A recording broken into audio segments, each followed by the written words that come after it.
করতে পারবে না।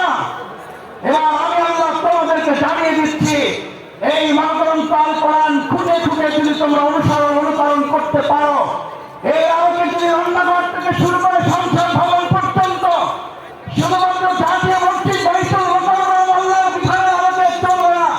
বাইতুল মুকাররমের পাশাপাশি গণভবন, বঙ্গভবন, সংসদ ভবন যখন পরিচালিত হবে, আল্লাহ বলেন গোটা দুনিয়ার কোন প্রান্ত থেকে তোমাদের সুসংবাদ দরকার হবে না।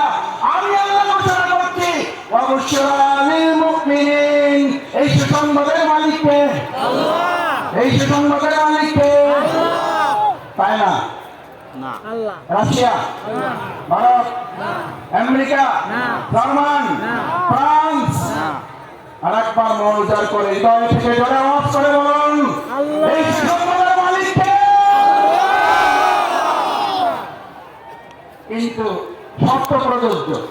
সময় শেষ, এখন আজানের বিরতি হবে।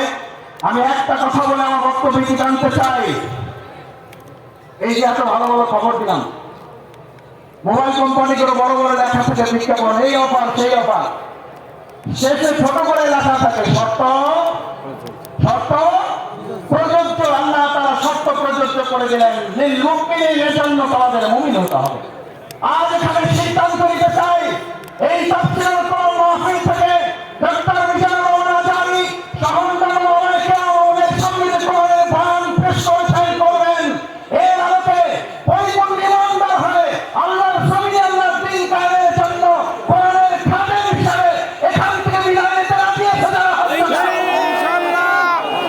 আল্লাহ মেহরবানি করে দুনিয়ার ক্যামেরায় হাতগুলো যদি বাড়ানো পড়ে, আপনার আরশে আজিমের ক্যামেরায় এই হাতগুলো বন্দী করে কালকে আমাদের দিয়ে আমাদের দেখে দেখে নাজাতের বাণী হিসাবে জান্নাতুল ফেরদাউসের জন্য আপনি কবুল মঞ্জুর করে নিন।